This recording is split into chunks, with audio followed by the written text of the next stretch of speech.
Good morning, everybody. Good Friday morning, everybody. Welcome to Living Astrology with Janet.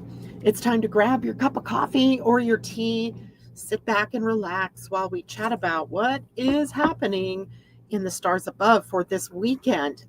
And as you know, we've said a week ago how busy the beginning of November was with planetary changes and ingresses and changes from one direction to another. And this weekend is no exception.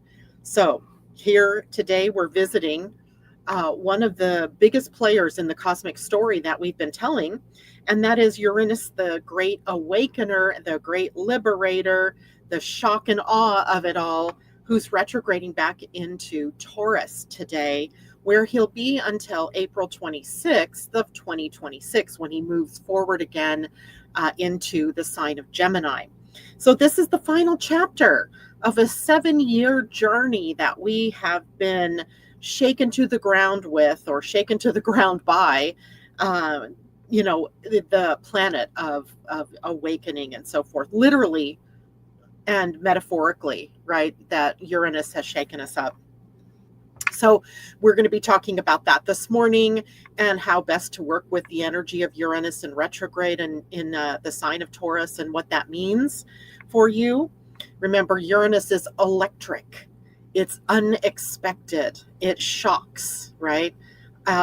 So many words that we could use. It's the epiphany, the revelation, right? So there's that. Then as well, today, Venus, who is newly in Scorpio, she just moved into Scorpio yesterday, so she's changed up her energy, and she comes right into a square with the planet Pluto, the great transformer. And so we'll talk a little bit about what that means, both from a perspective of astrology, but also human design and the gene keys. And then Mercury retrogrades this weekend. Yay for us, right? Yay, Team Earth.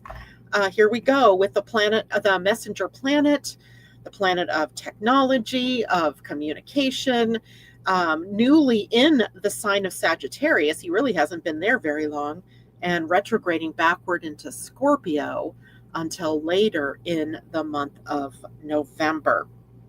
So we've got a lot to talk about.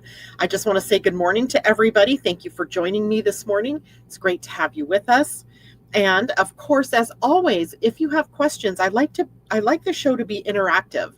And I'm hoping that if you have questions, you will post them there for me to see.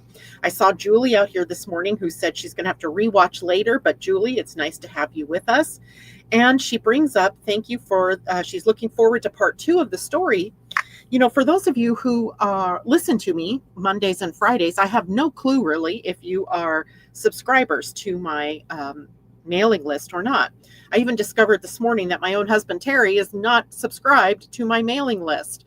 So he had no idea what I had been writing about my mystical, magical life.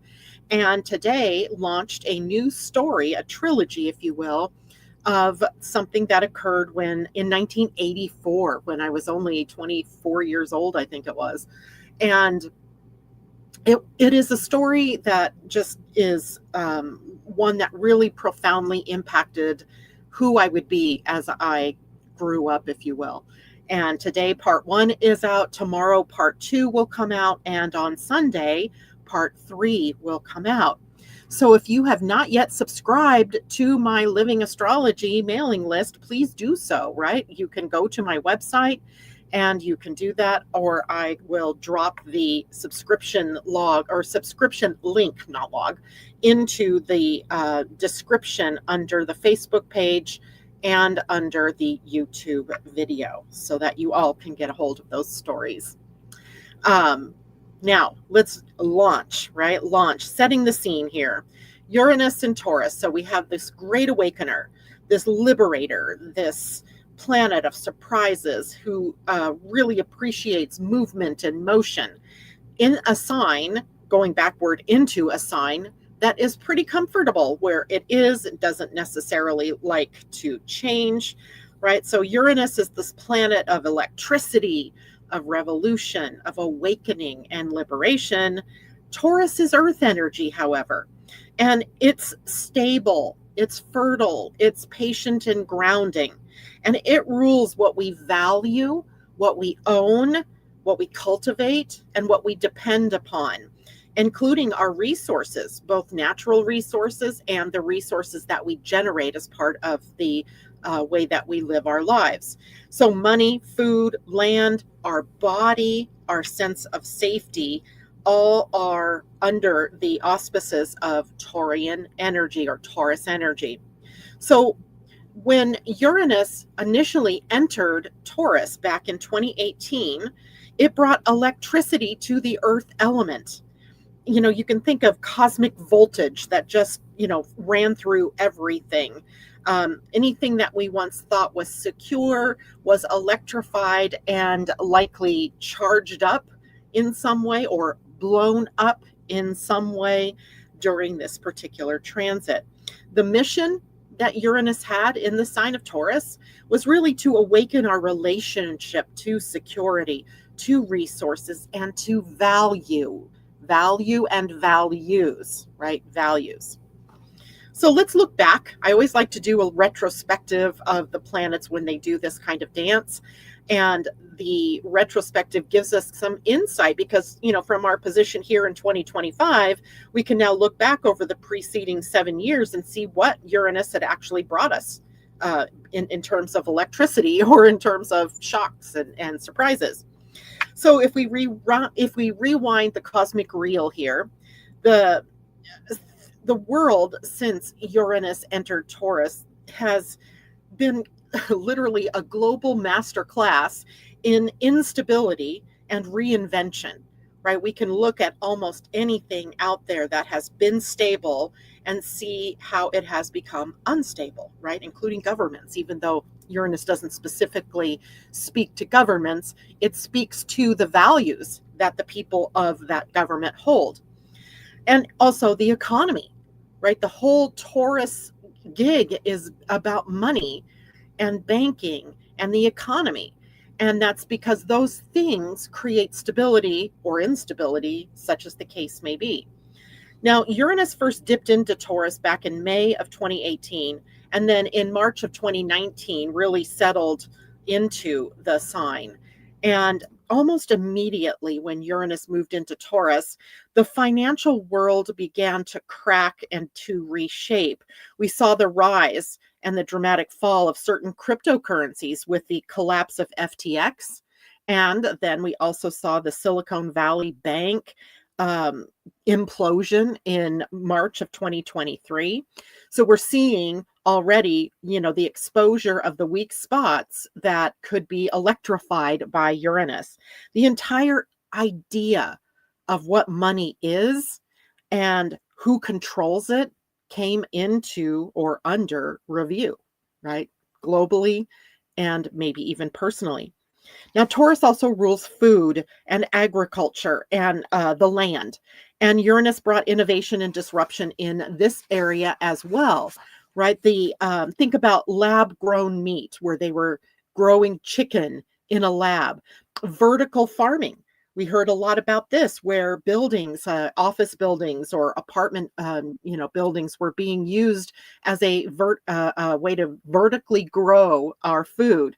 And there were new food technologies and new food issues. The FDA, getting involved and approving this lab-grown chicken back in 2022.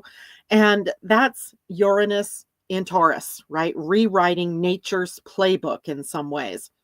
But along with innovation in the Taurian world came extreme weather, food shortages, and the reality that our planet cannot sustain unconscious consumption. Now, as that's dawning on us, I'm not saying that we've gotten this, cleared yet, right? We still are working on this idea. We've become more conscious about food. Now, Uranus has not yet stepped back into Taurus. He does so today. But look at the impact of the government shutdown on food, right now. And what is that going to look like as Uranus goes backwards today and lands back into Taurus? Well, hopefully it becomes a solution, right? That's usually the retrograde backward into a sign is a symbol of the healing of the things that were exposed during the previous transits. So Uranus in Taurus since 2018, exposing some of these weaknesses where there's inequality in what people can afford to buy, right? If you're a billionaire, I don't think you ever go to bed hungry, at least not, willingly.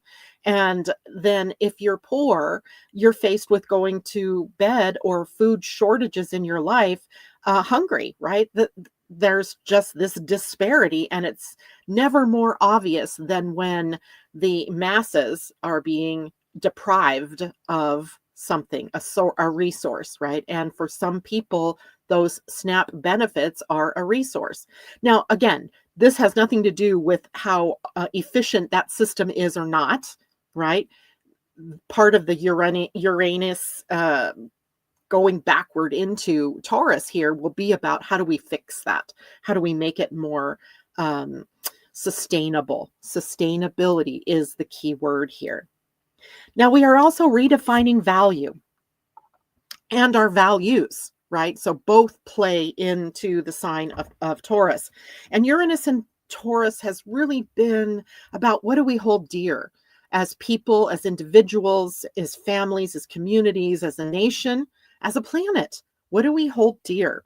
We've been asked to question our attachments to things like security, to our possessions and our senses of self-worth and confidence. And many people have had to face career shifts, right? The pandemic landed square in the middle of all of this. And think about the gravity of the changes that came about because of that, right? Because of that, we have a whole genre of people who work from home, right? They're still working from home in some cases. Housing instability that's occurring in the world as rents shot up, as housing prices shot up to incredible and unbelievable levels. Health awakenings, people, the sign Taurus rules the physical body. So all of these things that were going on were a call for us to realign to what's truly valuable, to what we truly value.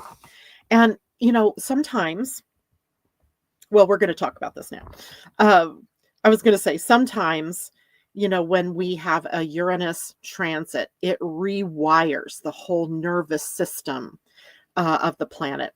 And it really forces us to feel that instability so that we can build stability from within, right? So the outer picture of an unstable, runaway economy, in unsustainable farming practices, those are all just out picturings of the things that are going on within us and what we're being asked as individuals to work through in our own lives, right? So we can never just look out there and blame, so-and-so for what's happening or what. We all have to take a look at our participation in the things that we see.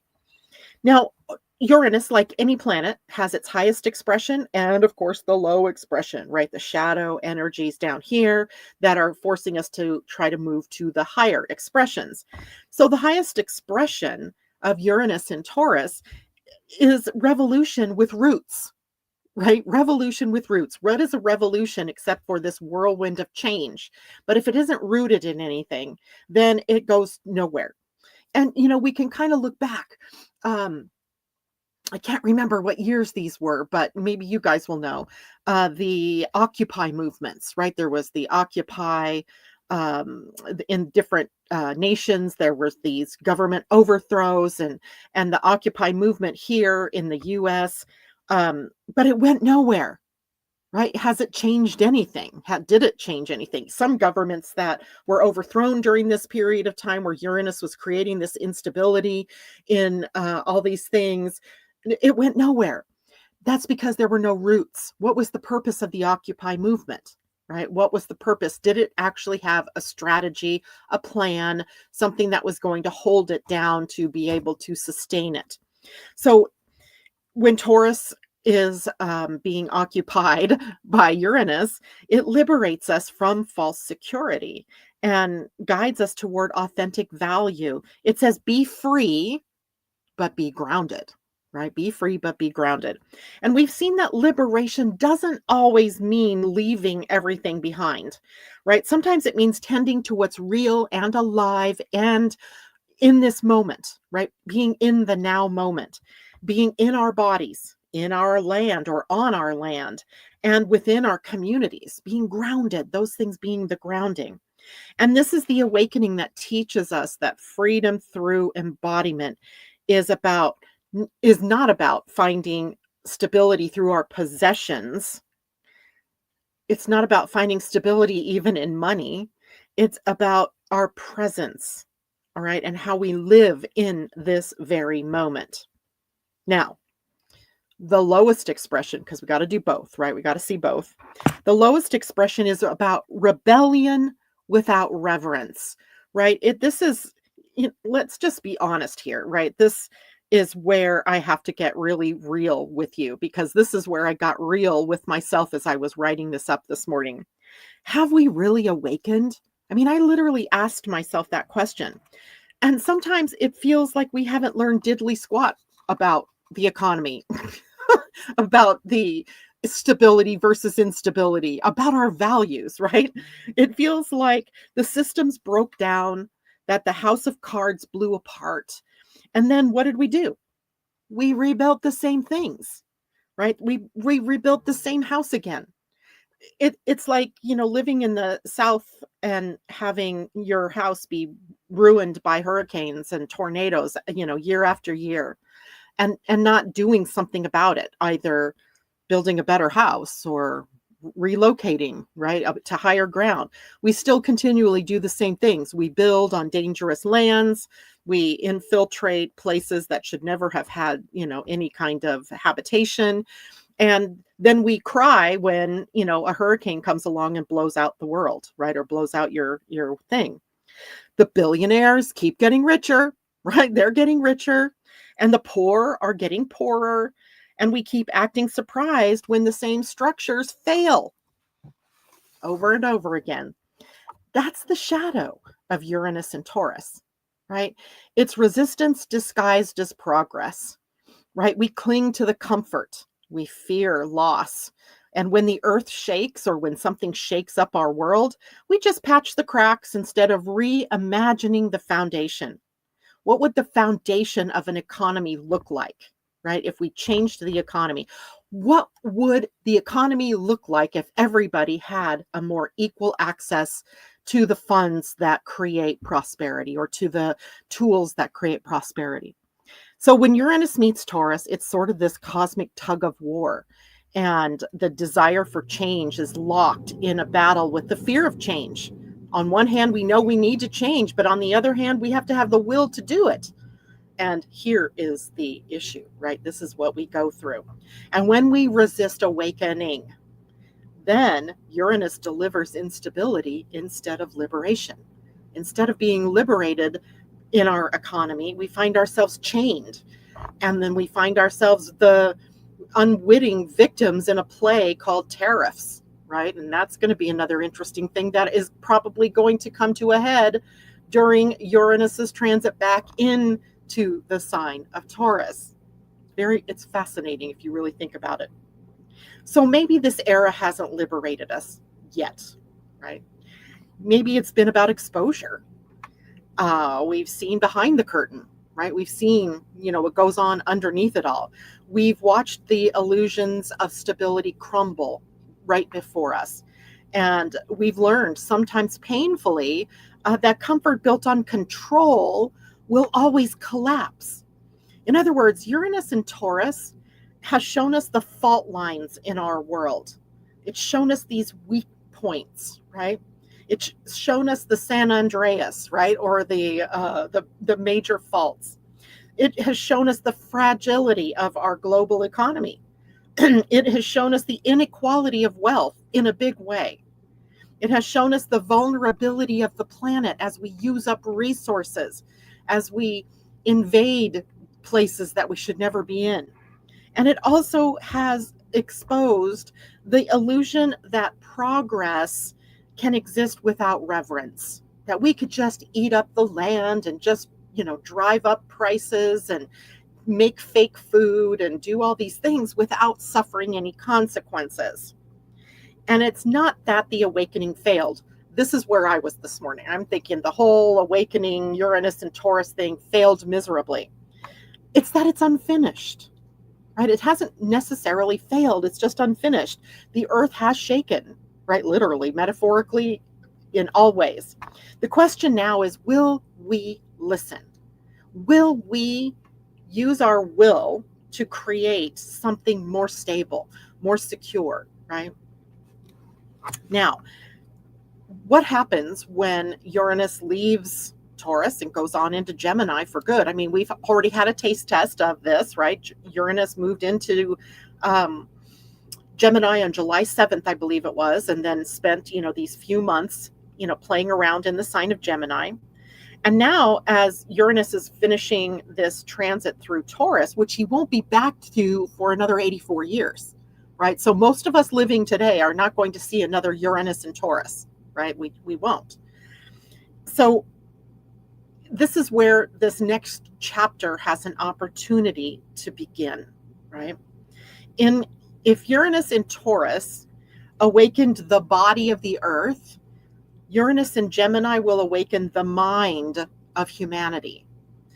Where Taurus said, change your values, Gemini says, change your mind. Where Taurus focused on grounding, Gemini focuses on connection. The revolution now is moving from matter, from the physical world, to the mind. And the shift will accelerate everything, right? Technology and AI revolutions, well, we're already seeing that, right? New languages, new networks, new ways of sharing truth, new ways of educating, new media, right? Breakthroughs in communication, breakthroughs in education, and breakthroughs in consciousness. And it's a big but, right? It's a big but here. If we move into this era of Uranus and Gemini without integrating what Taurus was trying to teach us, we'll scatter our energy into chaos, at least initially. And misinformation, distraction, disconnection could be the new destabilization, right? And we're already seeing that handwriting on the wall in some respects. So our collective task right now is, about really anchoring the lessons of Taurus before Uranus electrifies the airwaves of Gemini in his fullness, right? He's just dabbled a little bit in Gemini so far. And Uranus in Taurus has asked us to awaken the body, to feel the tremors beneath our feet, and to find balance anyway, right? When the world is giving us this, we need to find a way to hold our balance. It cracked open our illusions of security so that we might remember that true safety is born from alignment, not from control. As Uranus moves into Gemini then, in April, it's April 26th of 2026. That's kind of interesting numbers-wise. The awakening shifts to the mind, how we think, how we speak, how we connect. So the question becomes, can we communicate from truth at that point rather than reaction? Can we really call a spade a spade? Can we really say, look, this is wrong, right? And let's do something about it. And can we use knowledge to liberate rather than to divide us? The revolution continues, right? Uranus is a revolver, or he is a revolutionary. He's the spark that lights the fuse to some kind of rebellion. And now he's speaking to us of the closure of the things that we saw that were weaknesses, and how is it that we can rebuild from here, from this point. Interesting, right? All right, questions. How's everybody? I'm going to go and say good morning to everybody that I see is moving in here. I saw Teddy and Terry. Good morning. Christine Buckingham. Hello. Hello, Patty. Natasha, good to see you with us. Sandra, good morning. Christine Buckingham says, AI bubble next. Bubbles pop under Uranus glare. So perhaps, yeah.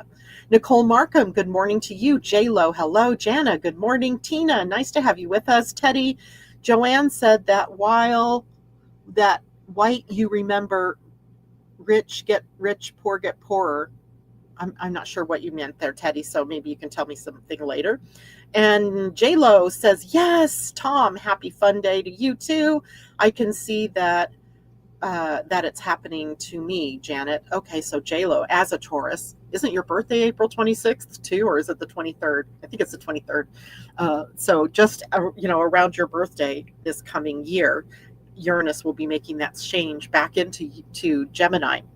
And, literally, people, what I see, and I hate to even think about this, is a form of civil war coming with that change, right? Gemini, is Uranus and Gemini is going to electrify those airwaves in terms of thoughts and what we'll tolerate and what we won't tolerate in terms of truth or not truths and disconnection and all of this disruption. And it'll be interesting to see what kind, I would say we're almost in a civil war at this point in time, right? Meaning class war almost, right? Between the people who have and the people who have not. And, the divide that just keeps getting bigger and bigger between that. And how long before there's some kind of fuse lit that fights back, right? Against that kind of separation or that level of change that needs to take place. Tina, rebellion, removed Amazon app from my phone. We all have our own personal rebellions, right? What you have is what are your values, right? This is what you personally have been being taught with Uranus in Taurus. What are your values? And then how do you live those values, right? If you, on one hand, say that you value fairness, justice, and equality, but you're participating in ICE raids as an ICE agent, no bad things, let's just say that because it's a great discrepancy, then you're not living out your values. You're not living your values because you're doing one thing and saying another, right? So use your dollars, use your time, use your voice. Those are your tools that you have to live your values, right? To show that you're living your values. And everybody can contribute that way, right? And I'm not saying, that that your values are wrong. You just have to arrange your life to live in balance and harmony with your values, right? Walking your talk. That's another way to say it, or talking your walk. Joanna, so looking forward for my session with you in just a bit. Yep, just about an hour or so here, right? Tina, exactly, getting clear about it all. And we are getting clear about it all, so I don't mean to make it sound depressing. Actually, Uranus is pretty exciting, but I feel like what I thought the potential of Uranus in Taurus was going to bring isn't what it brought, right? I have been disappointed, I think, in that transit somewhat, but it remains to be seen what happens now as he moves back in and wants to finish that particular transit. So from today until April 26th, we shall see what the outcome is of all of that transit of Uranus and Taurus.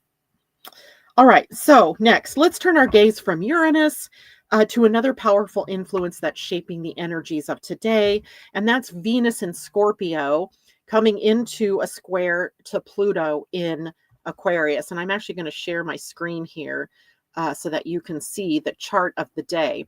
So up here in blue, up in the upper right quadrant of the circle, that's where Uranus is. And Uranus right there at 0 degrees of Gemini, and later in the day today moving into the sign of Taurus. So he's retrograding. He's moving, if you follow the arrow, he's moving downward toward Taurus.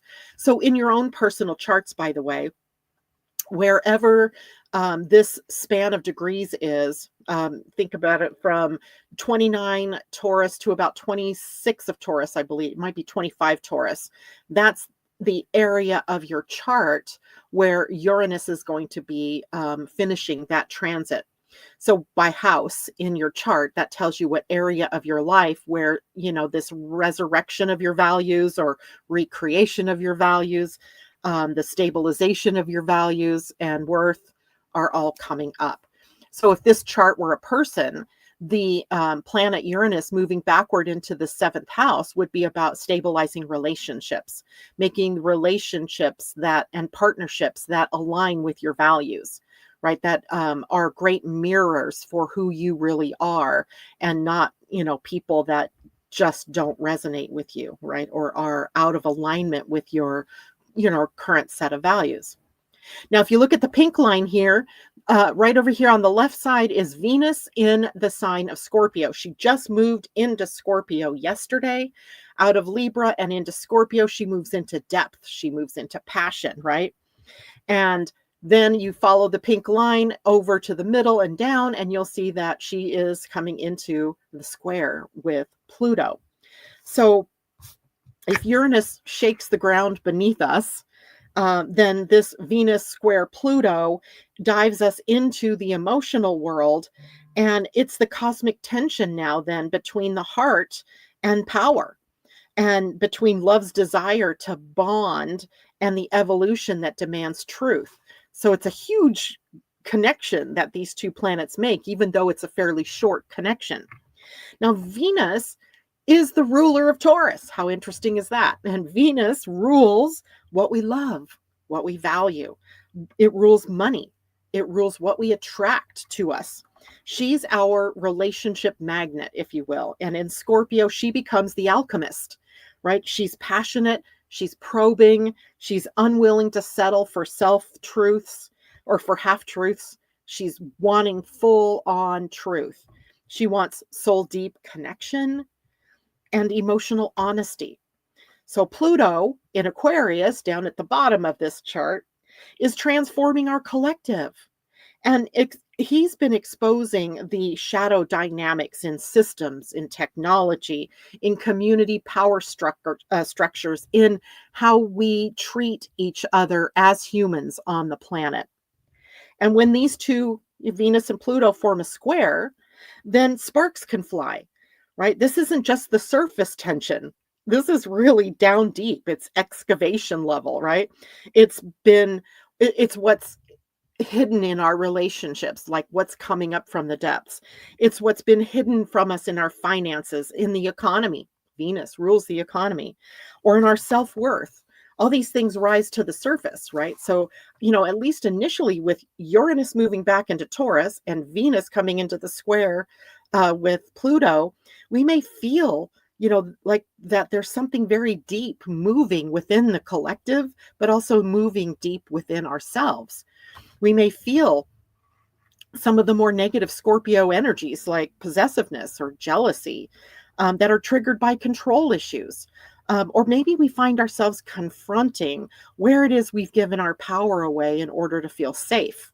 That would also align with Uranus in Taurus. So Venus in Scorpio says, love me fully. Pluto in Aquarius says, evolve beyond fear, right? Together, they're asking us, can love and freedom coexist in our relationships, in our finances, right? In our values? So on a larger scale, this square really mirrors what's been happening between the emotional heart of humanity and our rapidly changing systems, right? So we see it, not only in our internal selves or in our personal lives, but we also see this giant mirror called the outer world that mirrors all of this to us. We have technology, we have AI, we have social structures that are evolving, and they're evolving faster maybe than our emotional maturity. And Venus wants intimacy, Pluto demands reform. So what you have is a little bit of a battle. And what we have is the square between Pluto and Venus revealing more cracks, where progress has outpaced compassion, right? Where we need to infuse human values back into innovation, right? There's a lot that could be said. I mean, you can look at it in so many different ways, right? It's just amazing to me. Now, if we look beneath the surface of this, right? Remember how I always like to say that astrology shows us the mechanics of what's happening. If we look at the human design and the gene keys, well, if we look at human design, we get to see the energetics of what's happening. How are you and I impacted by this? And how is that impacting the people in the world around us that we are in relationship with?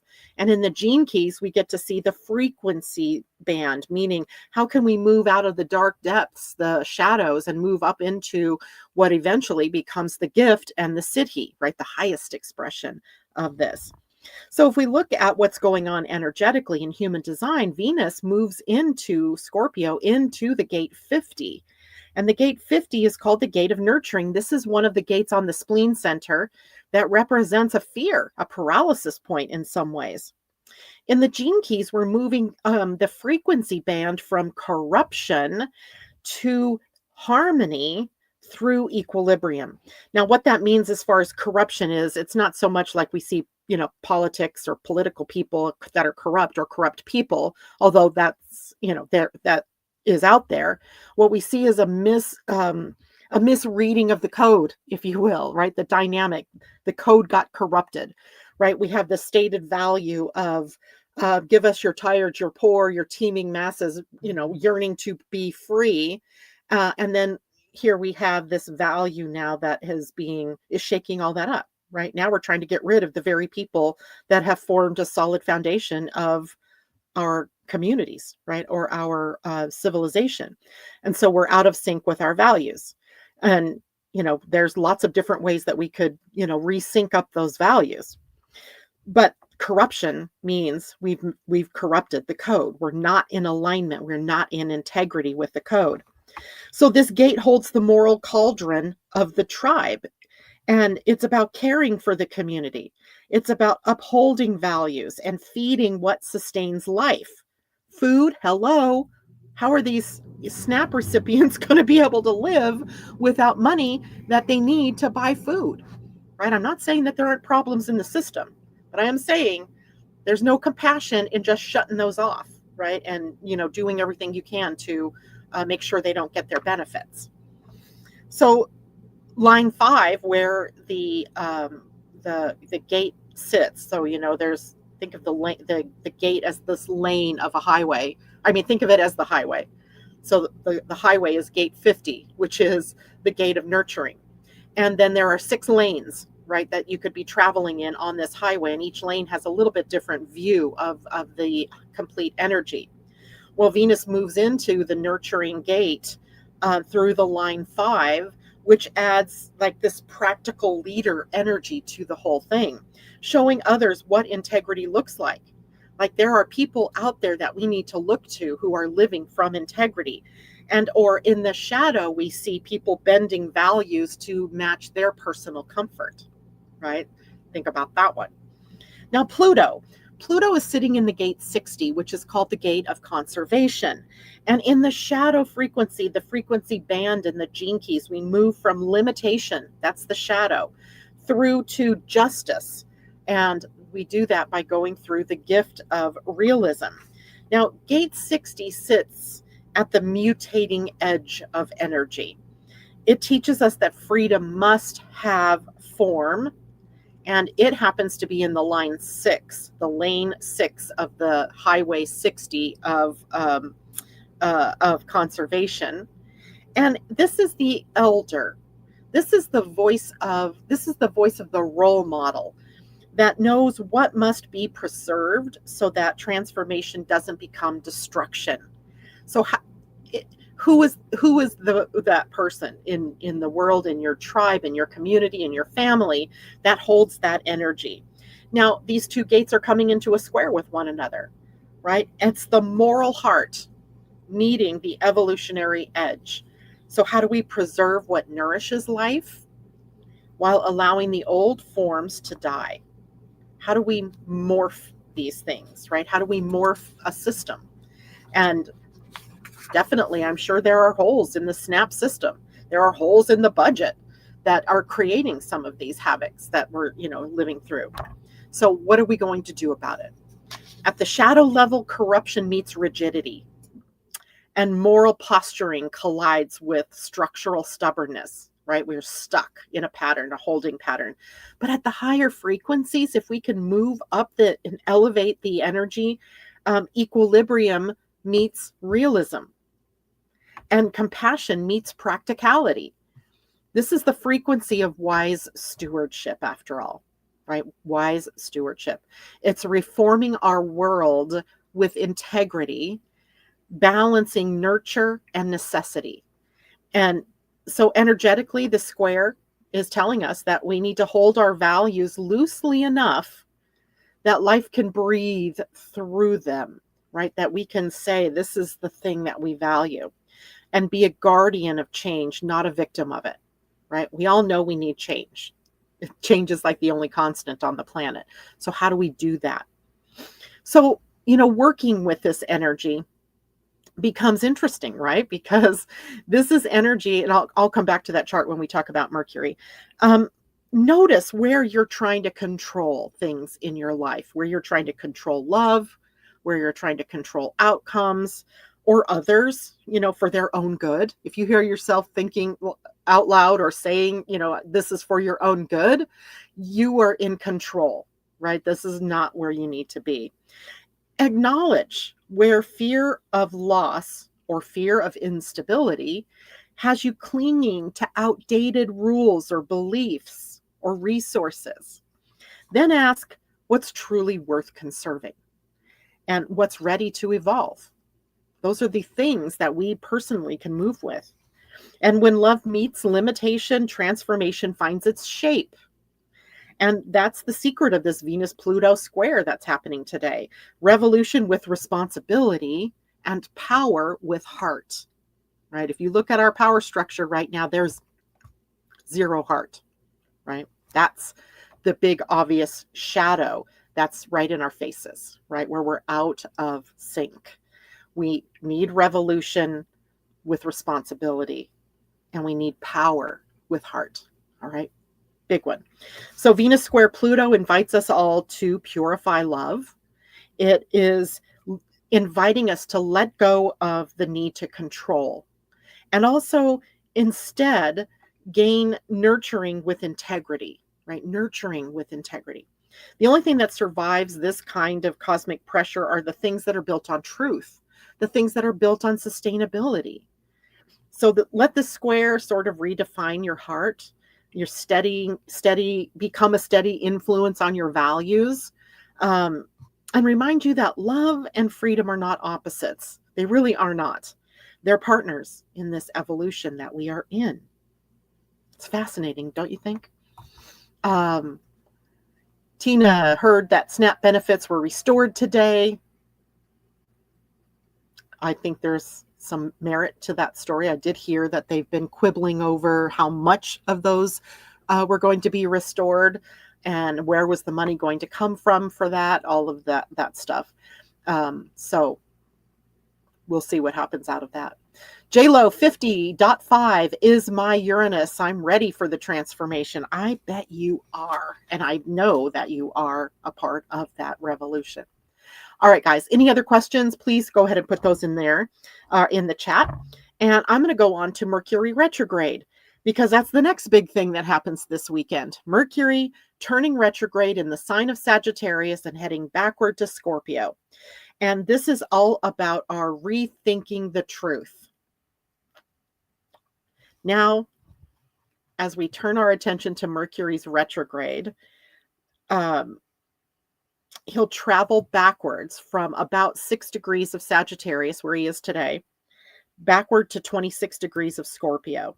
He's retracing steps that he's taken since, later in October and earlier in November. And this retrograde kind of weaves directly into everything else happening right now. And Uranus shaking the ground beneath us, the Venus and Pluto square exposing emotional truth, and now Mercury saying, wait, let's make sense of all of this, right? Let's slow it down just a bit. So here's the astrological story of this Mercury retrograde. Mercury in Sagittarius loves the big picture. And he speaks sort of in sweeping philosophies. I can almost feel myself speaking like that today. Grand visions, seeing this big picture. and understanding why life unfolds the way it does. And as he turns retrograde, that fiery search for meaning takes an inward search, right? Or becomes an inward search. So this will be a time of reviewing beliefs. Why do we believe what we believe? Is it true? Or is it just something we've held on to for whatever reason? We are reassessing our direction and re-examining what truth really means. And what stories are you living by? What story is upholding your life right now? What assumptions guide your thinking? Where have you mistaken opinion for truth or belief for fact? Right? All of us do this, by the way. This isn't just a specific set of people. This is everybody sort of does this. Now, as Mercury steps back into, begins his retracing his steps backward to Scorpio, the mind shifts from the philosophical, the bigger picture, to the psychological. And it's no longer about the grand ideal. It's about the hidden motives. It's about the unspoken agreements. And it's about the layers of truth beneath the words. What's hiding behind the words, right? What's reading between the lines. And what begins as a mental reflection in Sagittarius becomes emotional excavation in Scorpio. We've been here. We've been here before, right? Just recently. So during this retrograde, expect your mind to move from what do I believe, where it is now, to why do I believe it? Why do I believe that about myself? So here are some themes for us to watch during this retrograde. Rethinking, educational, travel, publishing plans, right? Mercury retrogrades in Sagittarius often shift our timelines, right? The timing of things. And that's often, the thing, right? Something is happening. We want to push something forward, let's say, and we realize, oh, this isn't the right time, right? There's so many blocks in the way. It must be, not the right time. Communication breakdowns that reveal deeper misunderstandings, right? Revisiting past conversations that we've had or decisions that now need to be reinterpreted through a new awareness. There's a strong intuitive pull, perhaps, toward reflection rather than reaction. Sagittarius fire is definitely more action-oriented, and as he retrogrades, that slows down when he moves backward into Scorpio. Of course, now we have insight through silence, through slowing the pace. And remember, Mercury retrograde is not a punishment. This isn't punitive. It's an invitation to realign your mind with truth, right? So many times, we say, oh no, it's Mercury retrograde, bad things are going to happen. And sometimes they do, right? I'm not going to lie. Sometimes technology fails or whatever happens. But it's really showing us where we maybe have pushed ahead too fast, where we forgot a step and we're, backtracking a titch, that kind of thing. Gives us an opportunity to re-strategize even. Now, Mercury begins this retrograde and I'm going to check this really quickly because I didn't check this. I meant to go back and check. Yes, he does. No, that's Mars. Mercury does on the 9th. He begins this retrograde in the gate 9, which is called the gate of focus. Focus and concentration kind of go together here. And the shadow of this gate 9 will be about where we get too locked into our intellect, where we can become self-righteous about what it is that we believe or what it is that we have as an opinion that we're taking as fact. So the 9 will create this opportunity for us to change that. Now, as Mercury retraces this territory that he's been in, he is going to offer us up a mental detox, as it were, right? This opportunity to clear out thought patterns that have gotten, ingrained, that distort clarity, that, block our authentic expression. So expect that we will, be working backwards in our minds to sort of make a clearing path. Now, Mercury is also moving backward from fire to water, right? So the wisdom of this transit lies in how do we, this fire sign full of ideas and full of inspiration and optimism, and how that ends in Scorpio, a fixed water sign, no less, in deep emotional transformation. It's as if Spirit says, you've talked enough about truth. Now live it, right? Now you have to walk your talk. So this is about integrating wisdom during this Mercury retrograde, turning knowledge into lived experience, not just the thought processes of it. Where Uranus and Taurus is awakening the body and Venus square Pluto is opening the heart, Mercury retrograde unravels the mind. They're a trio all working together. So, how to work with this retrograde? Because that's always the thing, right? How do we work with this chaotic kind of time that can happen when that inner planet of communication retrogrades? Well, pause before proclaiming anything. Just don't rush to define your truth. Let it unfold through reflection. Take some time to consider. Review old beliefs. Some may feel too small at this point, like you've held yourself down into this little tiny thing, what needs to be expanded, right? Maybe those beliefs are too small for the person that you've become. Revisit your intuitive knowing. What have you ignored because it didn't fit? And that it didn't fit the narrative that you were telling yourself, right? Like I can't do this because I'm not good at this because, right?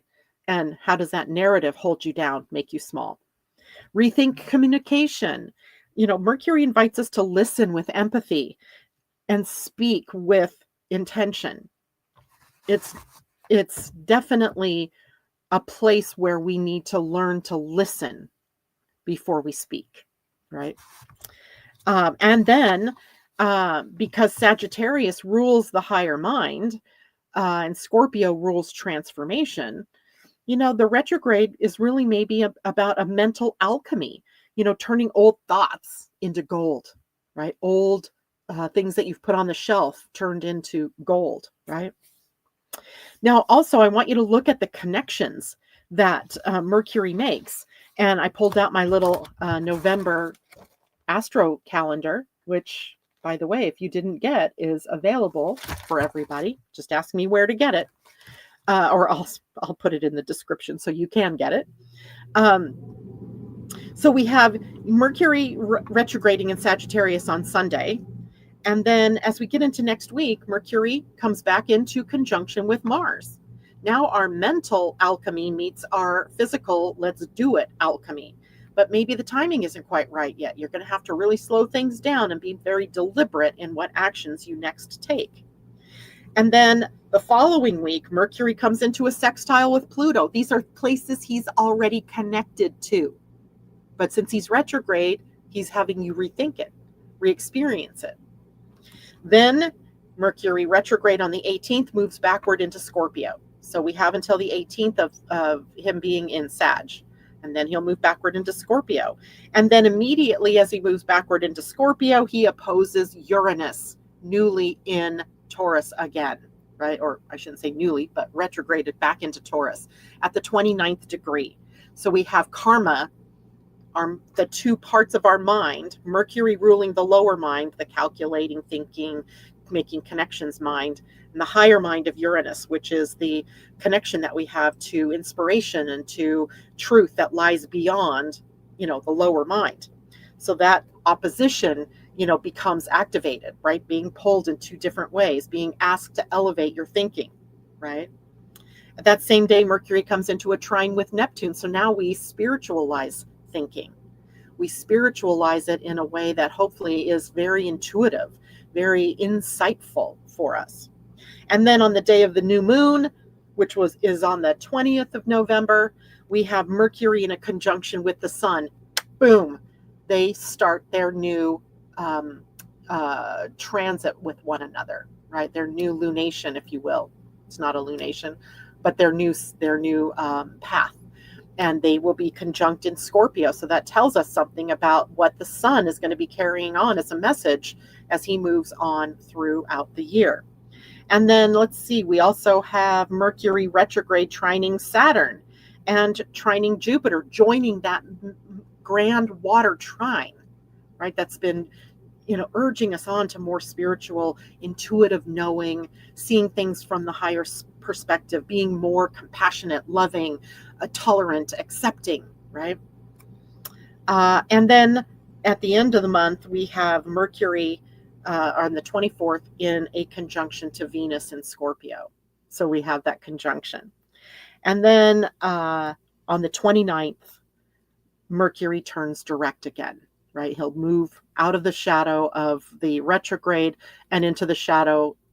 He moves out of the retrograde and into the shadow of the retrograde, the retro shade, as one of my listeners used to call it, at the end of the month. So a lot of things happening, one after the other. And those things have happened, right? We've already had some of those things. Now we're getting to go backward and relive some of them. So Mercury retrograde in Sagittarius reminds us that truth isn't static, right? It's a living frequency. And as he journeys backward into Scorpio, we're invited to meet truth with humility and curiosity and depth. And this isn't about finding the right answers. It's about maybe it's about asking better questions. And the mind that learns to listen becomes the voice of wisdom. Right? That's what Mercury retrograde will be teaching all of us. All right. So let's take a look. Hello, Catherine Worcester. And Catherine, I just want to say I really love the updates that you've been sharing about your daddy, Daddy-O, I think you guys call him. And I love that. And I so hope every day that he suddenly turns a corner. Maybe Uranus and Taurus will instill his body with more strength, and he will turn that corner that you all have been waiting for. All right, now I want to do something a little different here this morning. As you all know, the Energy Almanac is out, right? The 2026-2027 version is now available. It's in my hot little hands, and I wanted to talk a little bit about how to use this book. And I want to start with where it is every month that I would start.